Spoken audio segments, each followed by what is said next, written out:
नमस्कार दोस्तों, मंजिल की मुस्कुराहट चैनल में आप सभी का स्वागत है। आज की कहानी है बाप बेटे की दर्द भरी कहानी। जब मैं घर से गुस्से में बड़बड़ाते हुए निकल आया था और बस स्टैंड की तरफ आगे बढ़ने लगा, मैं मन ही मन बड़बड़ा रहा था। पता नहीं कितने पैसे छुपा के रखे हैं, लेकिन मेरे लिए एक बाइक नहीं ले सकते। अब मैं यहाँ से चला जाऊँगा और तब तक वापस नहीं आऊँगा जब तक मैं खुद के पैसों से बाइक नहीं खरीद लेता। इतना सोच ही रहा था, तभी मेरे पैर में मुझे कुछ चुभने का एहसास हुआ। नीचे देखा तो समझ आया कि जल्दबाजी में पापा के जूते पहन आया हूँ। उन जूतों में कील उभरी हुई थी जो मेरे पैर में बार बार घाव किए जा रही थी। लेकिन उस समय गुस्सा अधिक था तो मैं बड़बड़ाते हुए आगे बढ़ गया। एकाएक मुझे याद आया कि मैं पापा का पर्स भी साथ ले आया हूँ। मेरे खुरापाती दिमाग में एक ख्याल आया, क्यों ना आज पापा का पर्स चेक किया जाए, जिसे आज तक उन्होंने किसी को हाथ तक नहीं लगाने दिया था। पता नहीं कौन सा खजाना छुपा है इस पर्स में जो किसी को हाथ नहीं लगाने देते थे। जब मैंने पापा का वह पुराना पर्स खोलकर देखा तो उसमें पैसे तो नहीं मिले, लेकिन पैसों की जगह पर एक डायरी रखी हुई थी। तब मैंने सोचा, ओह, तो यहाँ खजाना छुपा रखा है। मैं समझ रहा था कि यहाँ पापा ने लिखा होगा कि किससे कितने पैसे लेने हैं और किसको कितने पैसे दिए हैं, लेकिन मैं गलत था। जब मैंने उस छोटी सी डायरी का पहला पेज खोलकर देखा तो वहाँ पर जो लिखा था वह थोड़ा सीरियस कर देने वाला था। डायरी में जो लिखा था उसे पढ़ने के बाद मेरे चेहरे पर जो एक्सप्रेशन थे वह गायब हो चुके थे, क्योंकि डायरी में वैसा कुछ नहीं था जैसा मैं सोच रहा था। वहाँ पर उन पैसों का हिसाब लिखा हुआ था जो अलग अलग कामों के लिए अलग अलग लोगों से उधार लिए गए थे। उस लिस्ट में कंप्यूटर के नाम पर भी पैसे लिए गए थे। कुछ यूँ लिखा था, 50,000 बेटे के कंप्यूटर के लिए।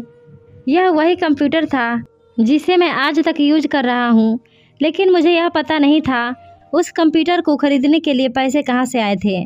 लेकिन आज पता चल रहा था।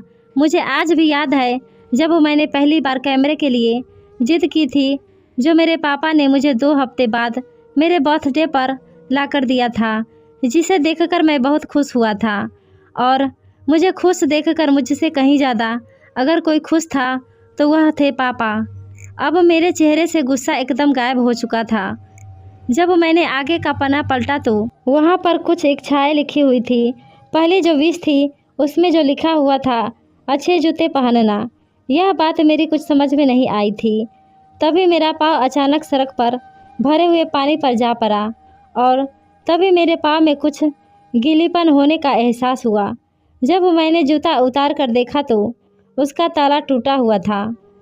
यह देखकर मुझे डायरी में लिखी बात याद आ गई। तभी मुझे माँ पापा की कही बातें भी याद आ रही थी कि कैसे माँ जब कहा करती थी, अब तो जूते पुराने हो गए, नए ले लीजिए, तो पापा अक्सर यह कहकर टाल दिया करते थे, जूते अभी और चलेंगे, अभी कुछ दिन पहले तो लिए थे।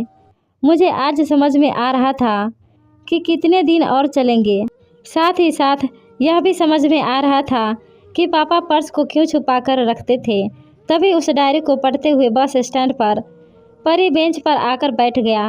अब उस डायरी का आखिरी पन्ना बचा हुआ था। उस पन्ने को जब मैंने पलटकर देखा तो वहाँ कल की डेट लिखी हुई थी। तारीख के नीचे लिखा हुआ था 50,000 रुपये बाइक के लिए। बस इतना पढ़ा और दिमाग सन रह गया। अब मेरे मन में कोई शिकवा गिला नहीं बचा था, बस मेरी आंखों से आंसू चले जा रहे थे। मुझे आज तक नहीं पता तब मैं क्यों रोए जा रहा था। अब मैं जल्दी से घर की तरफ भागा, लेकिन जूतों की वह कील पाँव में अब तक घाव बनाने में कामयाब हो चुकी थी। मैंने जूतों को रास्ते में ही निकाल कर फेंक दिया और भागते लड़खड़ाते हुए घर जा पहुंचा, लेकिन पापा घर पर नहीं थे। मैं समझ गया वह कहाँ थे।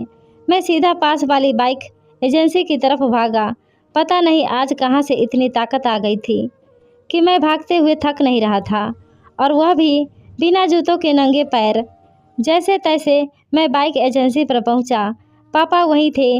मैंने पापा को दौड़कर गले लगा लिया और मेरी आंखों से आंसू रुकने का नाम ही नहीं ले रहे थे।